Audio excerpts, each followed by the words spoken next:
Whoa, is this crazy or what? Our lawmakers can legally participate in insider trading. How did we reach this point where there is such a clear conflict of interest and it's been normalized? Well, the truth is, it's been happening for a while now, and we've all known it. Hi, I'm Lorena, and today I'm here to break it all down. A glaring example of this is the case involving Senator Richard Burr, who faced allegations of using confidential briefings about the COVID-19 pandemic to guide his stock transactions. Did he think people didn't see this? But corruption has become so normal, we forget about it. But we should never forget. I was thinking of doing a video on this very subject for a while now, but then I saw Brett Ehrlich's breakdown of this topic, and I was really impressed with his take. So you should watch his video too, as he has a great sense of humor in how he presents it. I'll attach a link to his video below, my video in the description below. Whereas my superpower is explaining it in simple terms with lots of examples. So speaking of examples, imagine a scenario where members of Congress already have access to data about technological advancements in renewable energy.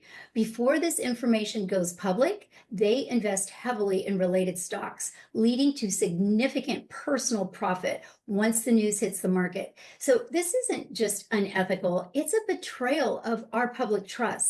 But there's more. Suppose those lawmakers then start pushing policies that benefit the solar companies that they just invested in. This could lead to higher prices for solar products because the market isn't operating fairly. Additionally, if our legislative policies begin mandating or heavily incentivizing the use of solar energy, like in this example, the average American would end up paying more than necessary for their electricity or solar panels at home. These actions can drive up everyday costs for regular folks, directly hitting our wallets.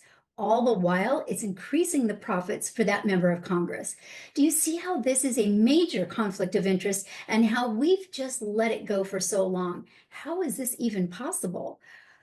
I don't know. We must have fallen asleep at the wheel.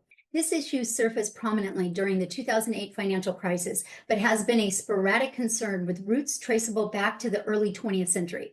High-profile cases that have involved figures from both sides. This is not a one-party issue, including Senator Bob Corker, Republican. He failed to properly disclose his series of stock purchases in several companies in the financial sector around the time of the 2008 financial crisis, which led completely to his benefit. Then you have Nancy Pelosi, Democrat, who has faced scrutiny over stock trades made by her husband, which coincidentally aligned with legislative activities. And there's so many countless other examples from both sides. It's universally accepted that this kind of behavior is unacceptable, irrespective of the party lines. And in any other field, such actions would lead to severe legal consequences. It's illegal in everywhere else but in government. Imagine a CEO caught using undisclosed corporate innovations to profit on the stock market. There would be immediate repercussions. Yet politicians seem to operate above the law that govern everyone else. Organizations like Unusual Whales, I don't know if you've heard of it, have illustrated this through data showing how certain Congress members have significantly beat market averages, which should not be typical for non-professional traders. Let me share my screen so you can see what I'm talking about. Okay, hopefully you can see the screen here, and I'll give you the link to this below the video, but you can see where it has Democrats, Republicans, and you can see what they are trading in, and you can take a look at all of that information. The program for public consultation at the University of Maryland has highlighted that a staggering 86% of Americans across the political spectrum support banning Congress members from trading stocks. It's clear, it's a popular opinion that we the people don't want corporate money and illegal trading in our government. When do we ever, 86% of us ever agree on the same thing? So it's obviously very popular. I'll also have a link to the public consultation site for you below this video as well. This presents a golden opportunity for garnering public goodwill. Even Republican Senator Josh Hawley has recognized the popularity of such measures and proposed bipartisan legislation to curb it. Yet, despite its popularity, there's resistance, obviously, primarily because such a ban would cut off a lucrative revenue stream for politicians. Without these profits, Congress members would have to rely on their standard salaries, and inevitably, they'd come up with other potential conflicts to line their pockets. But again, it is a golden opportunity for the public to continue to be vigilant in enforcing robust measures that prevent these alternative influences from filling the gap. That means it's up to us. This means staying on top of tightening lobbying laws, enforcing transparent campaign finance rules, and ensuring politicians cannot immediately transition into lobbying roles that may favor their previous private backers. We have to have a say in this. It has to be us. By addressing these areas comprehensively, we can work toward a system where public service is truly for the public good, free from the sway of private financial interests. How does this sound to you? Would you be open to call your representatives to push for this? Take AOC, for example. She's been very vocal about this type of graft, criticizing a bill that allocated $83 billion, foreseeing that it would indirectly benefit private prison operators significantly. That was just one example. This connection between legislation and personal gain is not only disheartening, but downright disgraceful. Now, AOC is someone we want on our side. I mean, for her, when there's no rules against it, for her to bring that up shows you she's someone who is looking out for the people and not profits. That's very important.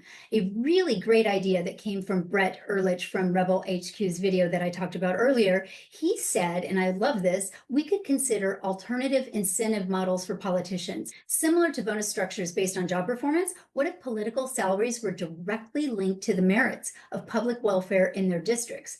I feel like that's just brilliant. He mentioned examples like improvements in education outcomes, reductions in crime rates, or better healthcare results as a means for measurement and bonus opportunities.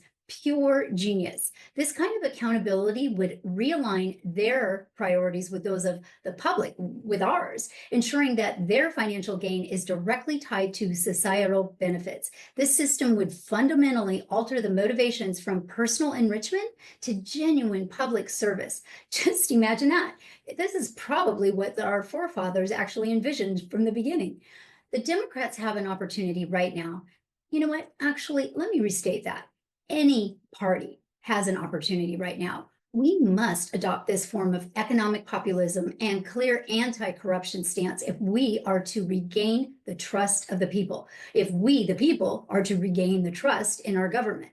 Our government needs to demonstrate without a doubt that they represent the interests of the voters, not just those of wealthy donors and billionaires.